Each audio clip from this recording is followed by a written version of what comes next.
베드로전서는 처음 문안 인사하고 끝에 나오는 마지막 인사를 제외하면 전체 내용은 딱 두 가지로 나뉩니다.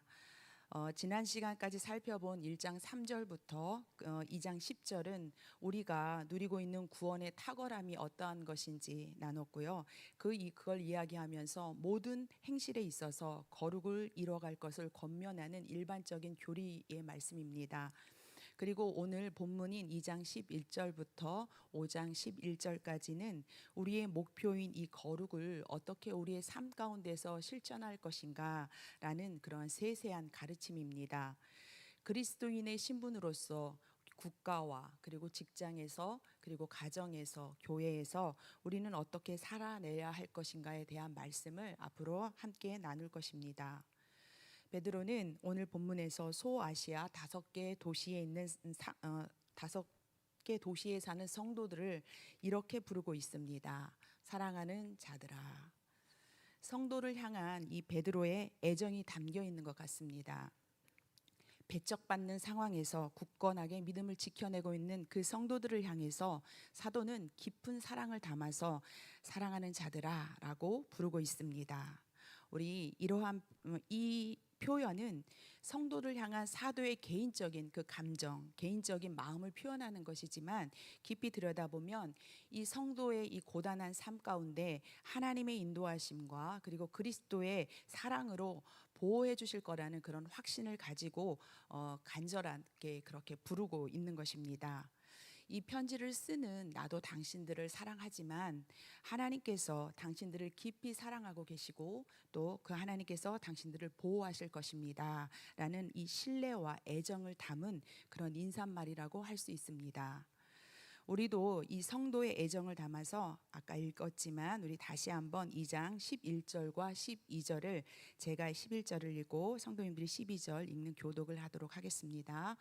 사랑하는 자들아, 거루민과 나그네 같은 너희를 권하노니 영혼을 거슬러 싸우는 육체의 정욕을 제어하라.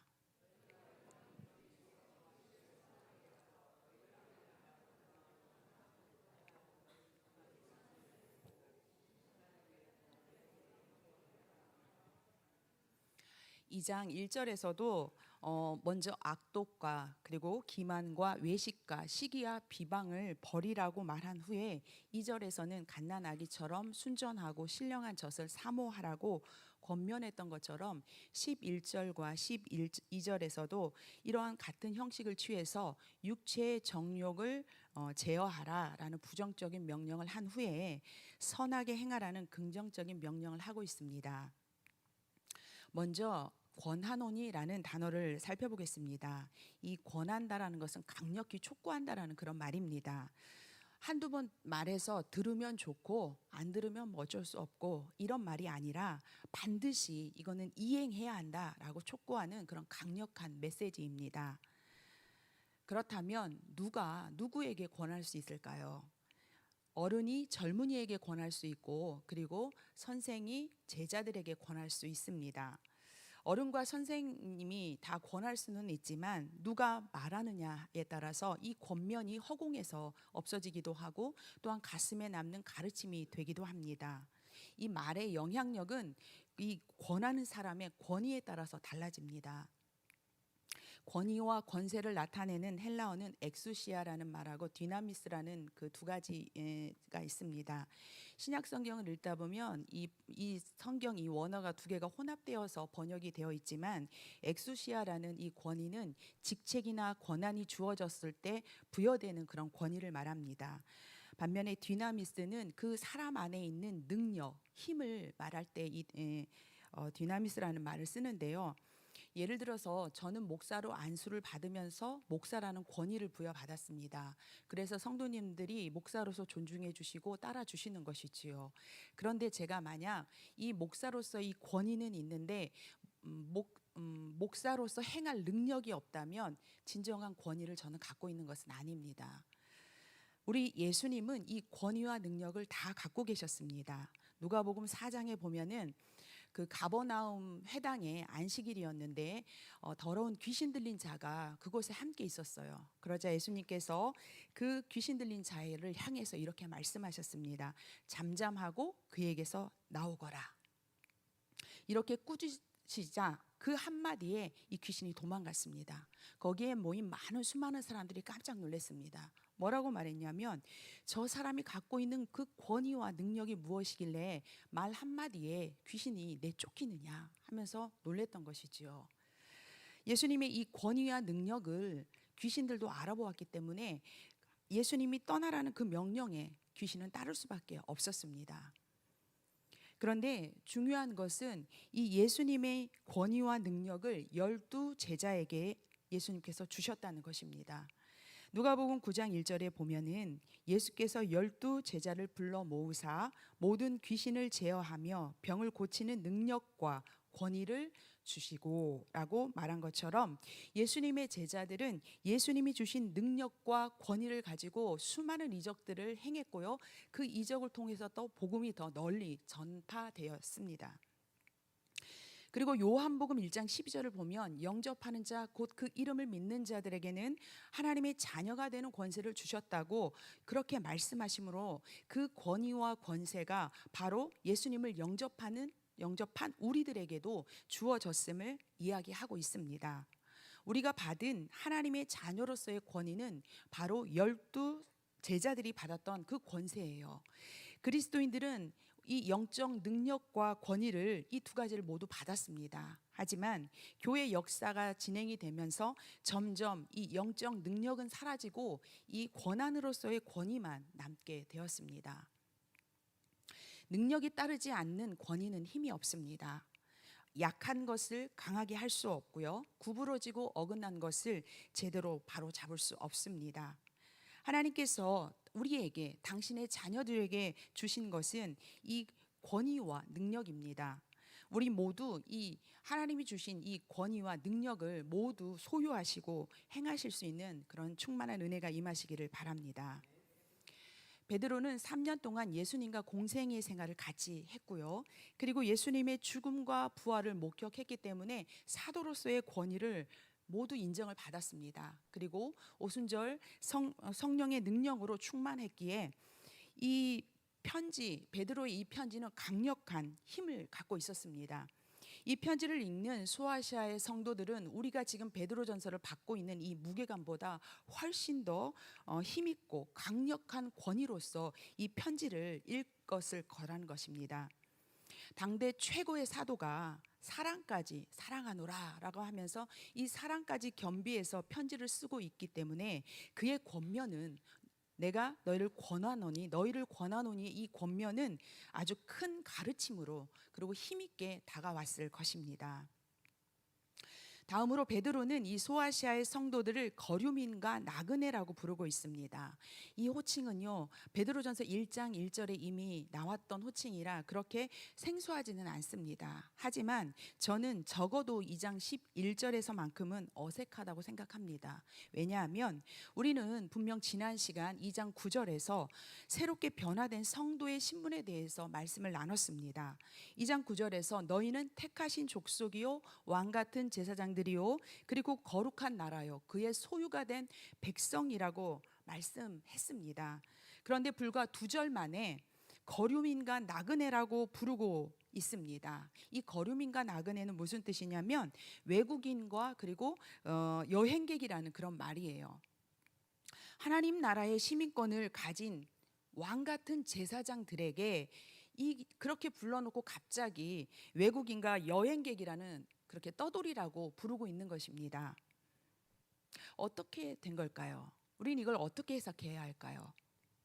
그것은 이 땅에 사는 그리스도인들은 이중 국적을 가진 사람이라고 말하고 싶은 것입니다.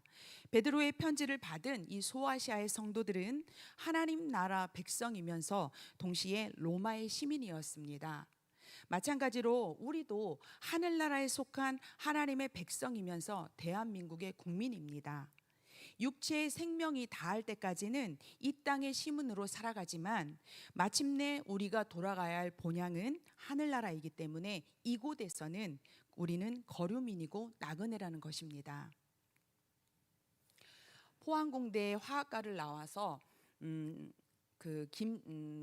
SF 소설을 쓰는 김초엽이라는 31살의 작가가 있습니다.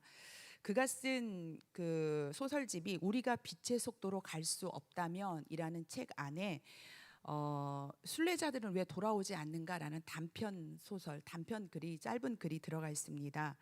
시초지라는 그 내용이 이런데요. 시초지라는 것이 그 유토피아 같은 곳이에요. 시초지라는 그곳에 사는 사람들은 성년이 되는 소년과 소녀들을 지구에 1년 동안 순례자로 보냅니다. 그런데 이 보낼 때의 그 인원보다 1년 후에 자기의 마을로 돌아오는 사람이 숫자가 항상 적다는 거예요. 그래서 주인공인 데일리가 왜 다 돌아오지 않는가? 그들은 과연 왜 지구에 남았는가라는 그래서 그가 떠나게 됩니다. 결론을 말씀드리면 돌아오지 않는 사람들은 지구에 사는 사람들을 사랑하게 돼요. 그래서 결국 유토피아 같은 시초지를 포기하고 지구에 정착하고 살게 됩니다. 그리스도인들은 이 땅에서 순례자입니다. 이 땅에서의 삶이 소중하고 행복하고 그리고 진심으로 사랑하는 사람이 있어도 순례자는 본향으로 돌아가야 합니다. 그래서 그리스도인들은 인생을 살아갈 때 나그네 의식을 갖고 살아야 합니다. 이곳은 잠시 잠깐 머무는 곳이기에 언제라도 떠날 수 있도록 너무 많은 것을 갖지 않아야 하는 게 나그네 의식인데요. 이 나그네는 자신이 머무는 곳이 정말 너무 좋아도 그리고 자기가 사랑하는 사람이 이곳에 있거나 자신을 사랑해 주는 사람이 아무리 많아도 본향을 향해서 떠나가야 할 사람들입니다. 이스라엘의 역사는 나그네의 역사입니다. 하나님은요 갈대아 우르에 살고 있는 아브라함의 가족을 하란으로 옮기시고요 하란에서 잘 살고 있는 아브라함에게 떠나라고 명령하셨습니다. 그래서 아브라함은 자신이 머물었던 곳을 떠나서 정처 없이 그렇게 하나님이 지시할 곳이 우리는 가나안인 걸 알지만 아브라함은 알지 못했습니다. 그곳이 어딘지 모르게 그냥 나그네로 길을 떠나게 되었고 나중에 가나안에 정착했음에도 그는 늘 나그네 의식을 갖고 살았습니다. 나중에 아내 사라가 죽었을 때 매장할 묘지가 없는 거예요. 그래서 해족속에게 찾아가서 뭐라고 말하냐면 자기를 이렇게 소개합니다. 나는 당신들 속에 거하는 거류민이고 나그네인데 매장할 곳이 없으니까 나에게 땅을 좀 팔아라 이렇게 말을 합니다. 아브라함은요 하나님의 축복으로 아주 큰 부자가 되었습니다.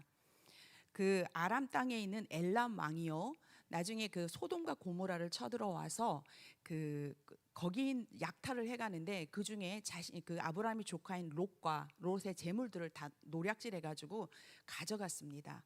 이 소식을 들은 이 아브라함이요 자신의 조카 롯을 구하기 위해서 자신의 소유로 훈련된 병사 318명을 데리고 가서요 빼앗겼던 그 재물과 조카 롯을 데리고 돌아옵니다. 개인 병사를 300명을 소유할 정도면 굉장히 큰 부자입니다. 그럼에도 자신의 이름으로 된 어떠한 땅도 아브라함은 소유하지 않았습니다. 그리고 그가 최초로 그리고 마지막으로 소유했던 땅은 아내 사라를 매장하기 위해 장사하기 위해 샀던 헤브론의 막벨라 굴이었습니다. 아브라함은 자신의 정체성을 알았습니다. 가나안에 정착해서 살았고 아브라함도 그곳에서 죽었지만 이곳은 잠시 잠깐 머물다 갈 곳이었기 때문에 나는 나그네고 거류민이라고 자신의 정체성을 알았던 아브라함은 자신의 소유를 관리할 종이 필요할 만큼 그렇게 거부였음에도 불구하고 어떠한 땅도 소유하지 않을 만큼 나그네 의식이 철저했던 사람입니다. 그리고 애굽에 정착해 있던 그리고 거기서 이제 많은 민족까지 이제 성장할 수 있었던 그런 이스라엘 백성들에게 하나님은 다시 또 떠나라고 명령하셨습니다. 애굽에서의 삶도 거류민의 삶이었어요. 하지만 40년 광야의 삶은 더 고되고 힘든 그런 나그네의 삶이었습니다. 그렇게 해서 하나님이 예비하신 가나안 땅에 들어가 또 잘 살았잖아요. 그런데 거기에 살고 있을 때도 또 하나님은 바벨론의 포로로 가게 하심으로 인해서 이제 포로의 삶을 살게 하십니다. 거류민의 삶을 살게 하셨습니다. 그리고 그 이후에는 로마 시대 이후에는 핍박과 박해를 피해서 이스라엘 백성들은 뿔뿔이 흩어지는 디아스포라의 삶을 살게 되었습니다. 이와 같이 하나님이 택한 이스라엘 백성은 거류민, 이 나그네의 삶을 살았습니다. 아무리 장수해도요, 이 땅에서 100살 살면 오래 사는 거죠. 제가 살아보니까 50년이 금방 가더라고요. 길 것만 같은 우리의 인생이 그렇지 않구나, 나그네 인생이구나 라고 깨닫는 것, 그렇게 깨닫고 사는 것, 이것이 지혜입니다. 아브라함처럼 나그네 정신을 가져야 이 땅에 소망을 두지 않고 돌아가야 할 본향에 소망을 두며 살 수 있습니다. 베드로가요, 이 거룩한 나라의 왕 같은 제사장이면서 그리고 거류민이고 나그네의 이중 신분을 가진 성도들에게 주는 첫 번째 메시지는 바로 뭐냐면 육체의 정욕을 제어하라입니다. 이 육체의 정욕은 이 우리의 거룩을, 우리가 지금 베드로전서는 거룩한 삶을 살아가라는 거거든요. 근데 이 육체의 정욕이 우리의 거룩을 방해하는 것들이에요. 그런데 이 방해하는 수준에 머무는 것이 아니라 이 거룩은 우리의 영혼을 더럽게 해요. 그리고 우리의 영혼을 무디게 하고 결과적으로는 우리의 영혼을 죽이기까지 위해서 싸움을 걸어오는 죄들입니다. 베드로전서에도 이런 육체의 정욕들이 묘사되어 있는데요. 2장 1절에 모든 악독과 기만과 외식과 그리고 시기와 비방이 바로 육체의 정욕이고요. 또 4장 3절에는 음란과 정욕과 술 취함과 방탕과 향락과 우상 숭배가 바로 그러한 것들이라고 기록되어 있습니다.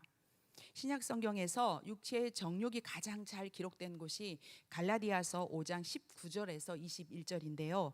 저와 여러분이 한 절씩 교독하도록 하겠습니다.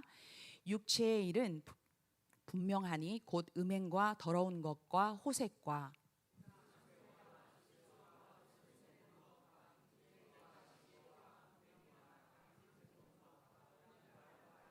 함께 읽겠습니다.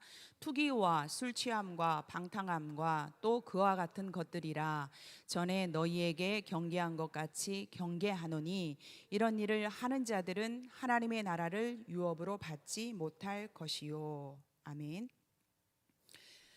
갈라디아서 5장에 나온 이 육체의 정욕을 자세히 이렇게 말씀을 준비하다가 이 정욕들을 자세히 들여다봤더니 이 모두가 한국 사회에 만연한 것들이더라고요. 음행, 더러운 것, 호색은 타락한 성적 문화를 그대로 보여주고 있고요.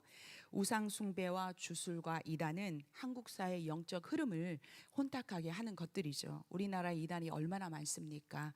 또한 굿하고 점하는 것, 이것이 아무런 문제가 되지 않는 어떤 너무 쉽게 접할 수 있는 것들이고요. 그리고 정치권이 중심이 되어서 당을 짓고 원수 맺게 하고, 그리고 분열시켜서 분쟁과 시기와 분냄이 화가 많은 사회가 되어버렸습니다. 또한 정직한 노동이 아니라 부동산 투기가, 그런 걸로 인해서 한탕주의가 성행하고 있고 술에 취하에 방탕한 것이 일상이 되었습니다. 어느 하나 빠지는 것 없이 이 육체의 정욕으로 가득 찬 한국 사회의 모습입니다. 세상 사람들은 이러한 것들을 문화라고 말하고요, 사회 현상이라고 말하면서 그거에 휩쓸리고 녹아들고 그리고 즐기고 있습니다. 하지만 분명한 것은 하나님은 이러한 것들을 영혼을 거스르는 육체의 정욕이라고 말씀하셨고, 그리고 이와 같은 것들을 경계하라고 단호하게 말씀하고 계십니다. 세상 사람들은 당연히 여기는 것들을 이 땅의 그리스도인들은 경계해야 하고, 그리고 오늘 본문 2장 11절에서는 제어하라라고 명령하셨습니다. 이 제어하라는 말씀을 들으면 왠지 저는 그래요. 브레이크를 밟는 것 같은 느낌이 좀 드는데, 이 브레이크를 밟듯이 수위를 조절하라는 그런 말씀처럼 그렇게 들립니다. 하지만 이 제어하라는 말은 멀리하라, 피하라라, 그런 뜻입니다. 육체의 정욕은 우리가 수위를 조절할 수 있는 그런 것들이 아닙니다. 할 수 있는 한 멀리, 최대한 멀리 두어야 하고, 그것들이 우리에게 다가올 때는 피해야 합니다. 우리에게는 죄를 다스릴 수 있는 능력이 없습니다. 여러분, 스펀지가요 순식간에 물을 쫙 빨아들이는 것처럼 우리에게는 죄를 끌어다니는 이 죄성이 있습니다. 담임 목사님 말씀하셨듯이 죄를 지어서 죄인이 아니라 죄인이기 때문에 죄를 짓는 겁니다. 우리 안에는 이 죄성이 있습니다. 죄는 우리의 영혼을 거스르기 위해서 달려드는 그런 존재이기 때문에 가까이 하지 마시고 멀리 피해야 합니다. 육체의 정욕은 생각부터 차단해야 돼요. 생각을 허락하면 안 되고, 또 눈으로 보고 또 귀로 듣는 걸 우리는 피해야 합니다. 또한 이런 성향이 짙은 사람들은 멀리하는 거, 이게 제어하는 것입니다. 좀 더 적극적인 자세는 수많은 이 육체의 정욕 중에 유독 내가 약한 것이 무엇인지 우리는 알아야 합니다. 하나님보다 더 치중하는 게 무엇인지, 그리고 내가 성적인 부분에 약하진 않은지, 시기와 분열, 욕심 때문에 인간관계가 막혀 있지는 않은지, 술 취함과 방탕에 넘어지고 있지는 않은지 자신의 약한 부분을 알아야 합니다. 사탄은 우리의 약한 부분을 너무나 잘 알아요. 그런데 내가 나를 몰라서 우리가 어떻게 사탄을 이길 수 있겠습니까? 우리가 어떻게 이 육체의 정욕을 제어할 수 있겠습니까? 여러분, 우리에게 자유가 있다고 해서 내 마음대로, 내 마음이 이끄는 대로 사는 것은 진정한 자유가 아닙니다. 죄를 향한 자유, 죄를 짓는 이 자유는 우리를 죄에 묶이게 해요. 그리고 우리를 이 죄책감으로 옥주와 메어 들어갑니다. 하지만 성령을 쫓는 자유는 우리에게 죄를 다스릴 수 있는 자유를 주고요, 기쁨과 평안을 주면서 그래서 우리에게 자유를 만끽할 수 있도록 해줍니다. 저와 여러분이 성령을 쫓는 자유를 누리시기를 바랍니다. 이렇게 깨어서 육체의 정욕을 멀리한 성도는 다음으로 12절의 말씀을 실천해야 합니다. 우리 다 함께 2장 12절을 읽도록 하겠습니다. 너희가 이방인 중에서 행실을 선하게 가져 너희를 악행한다고 비방하는 자들로 하여금 너희 선한 일을 보고 오시는 날에 하나님께 영광을 돌리게 하려 함이라. 아멘. 보통 성경에서 이방인은 유대인이 아닌, 유대 민족이 아닌 사람들을 이방인이라고 하지만 오늘 12절에서는 예수 그리스도를 믿지 않는 사람들을 이방이라고 말합니다. 바울이나 이 베드로는요, 유대인이 아닌 이방인도 예수님을 영접함으로 인해서 예수 그리스도 안에서 한 형제요 자매로 받아들였고요, 그리고 진정한 아브라함의 자손으로 인정하고 있는 것입니다. 너희가 이방인 중에서, 이 말 속에는 우리의 삶의 자리가 어디 있는지 보여줍니다. 우리가 서 있어야 할 삶의 자리는 바로 하나님을 믿지 않는 자들이 살고 있는 이 세상이라는 사실입니다. 빛이 어둠 속에 있을 때 비친 것처럼 그리스도인들은 믿지 않는 사람들 속에 있어야 합니다. 세상이라는 이 삶의 자리를 떠나면 그리스도인은 나그네도 순례자도 아닙니다. 성도와 교회는 믿지 않는 사람들 속에서 살아갈 때 빛이 납니다. 그런데 문제는 이 이방인들이 예수를, 우리 하나님 믿지 않는 자들이 선을 행하는 그리스도인들을 향해서 너희들이 악행한다고 비방한다는 것입니다. 하나님의 말씀을 따라서 육체의 정욕을 멀리하고 살아가는 이 그리스도인들을 보면서 세상 사람들은 그것이 악행이라고 말합니다. 세상이 말하는 선과 하나님이 말씀하시는 선의 기준이 다르기 때문입니다. 세상이 말하는 선은 시대마다 달라요. 그리고 장소마다 달라집니다. 나라마다 선의 의미가 좀 달라지죠. 선의 기준이 상황마다 달라지는 것은 진리가 아닙니다. 하지만 하나님의 선의 기준은 태초부터 지금까지 달라지지 않았습니다. 한국 사회가 교회를 비난합니다. 물론 윤리적으로 잘못하는 부분에 대해서는 비판받아서 마땅합니다. 하지만 국가가 감당하지 못하는 그런 사회 봉사와 사회적 약자를 돕는 일에 제일 큰 힘을 쏟고 있는 것이 기독교라는 게 통계적으로 나왔습니다. 그럼에도 불구하고 세상은 그런 일에는 눈을 감습니다. 교회가 동성애를 반대하는 일은 종교적인 이유에서뿐만은 아닙니다. 창조 질서가 파괴되면 수많은 문제들이 야기가 되죠. 그렇기 때문에 이 도덕적, 사회적 문제에 대한 예방이기도 한데 세상은 인권이라는 이유로 동성애를 반대하는 교회를 막아서고 있습니다. 그런데 오늘 본문에서 사도 베드로는 세상이 너희를 비방한다고 해도 너희를 비방하던 사람들이 하나님 앞으로 돌아오도록 더욱더 선을 행하라고 선을 행하는 일에 힘쓰라고 당부하고 있습니다. 당시 소아시아에 살던 그리스도인들은 믿지 않는 가족과 그리고 이웃들로부터 핍박을 받았습니다. 아직 로마의 어떤 심각한 본격적인 박해는 시작되지는 않았지만 예수 그리스도를 인정하지 않는 유대인들에게 박해받았고요. 그리고 이렇게 구별되는 삶을 살아가는 이 그리스도인들을 비방하는 이방인들이 있었어요. 그 사람들로부터 종교적으로 박해받고 인격적으로 제도적으로 불이익을 받고 살아가는 상황이었습니다.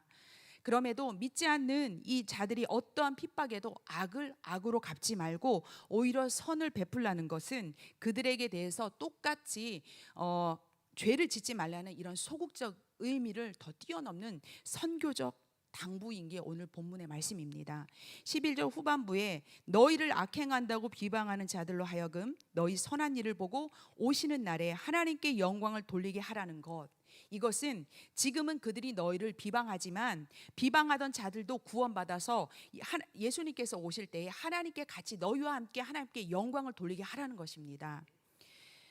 여기서 선한 일을 보고의 이 보다는 그냥 쓱 보는 게 아니고요, 살펴서 주시한다는 뜻입니다. 비그리스도인들, 이 이방인들은요, 믿는 자들을 비방하면서 그리스도인의 행실을 보고 있습니다. 입으로는 비방하지만 핍박에 대응하지 않고 선한 행실을 멈추지 않는 그들을 유심히 주의 깊게 보고 있습니다. 우리의 선한 행실은 믿지 않는 사람들에게 하나님을 드러내는 그런 장치입니다. 예수님도 이 땅에 계실 때에 선한 일을 행하셨습니다. 예수님의 공생의 자체가 선을 행하신 삶이었지만 사도행전 10장 38절에는 이렇게 기록되어 있습니다. 하나님이 나사렛 예수에게 성령과 능력을 기름 붓듯이 하셨음에 그가 두루 다니시며 선한 일을 행하시고 마귀에게 눌린 모든 사람을 고치셨으니 이는 하나님이 함께 하셨습니다. 이렇게 기록되어 있는데요, 성령과 능력으로 충만하신 예수님이 이스라엘 곳곳을 다니면서 선한 일을 행하셨다고 그렇게 명시하고 있습니다. 예수 그리스도께서 죽을 수밖에 없는 죄인을 구하기 위해서 이 땅에 오신 것 자체가 선한 일이었고, 십자가를 지시기까지 사역 내내 예수님은 당신을 대적하는 사람들에게 대항하지 않으시고 병들고 가난한 이웃을 향해서 선한 일을 멈추지 않으셨습니다. 그러면서 예수님은 우리를 향하여서 너희는 세상의 소금이고 너희는 세상의 빛이니 어두운 세상의 빛으로 그리고 타락한 세상의 소금으로 살아갈 것을 당부하시면서 우리로 그 선한 삶의 주인공이 되라고 말씀하셨습니다. 예수님이 이 땅에서 빛으로의 사명을 감당하셨는데요, 그 선한 사명을 제자들이 이어받았고요, 그리고 그 사명이 이제 우리에게로 옮겨졌습니다. 하나님을 볼 수 없는 사람들은 우리의 선한 행실을 통해서 하나님을 보게 됩니다.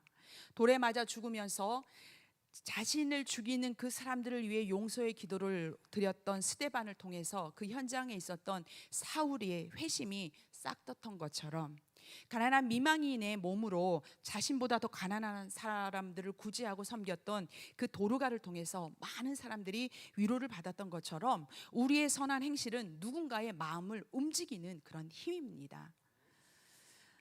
비방과 핍박 속에서도 우리의 선한 행실로 우리의 삶을 지켜내야 하는 이유는 바로 마태복음 5장 16절에 잘 나타나 있는데요, 우리 다 함께 읽도록 하겠습니다.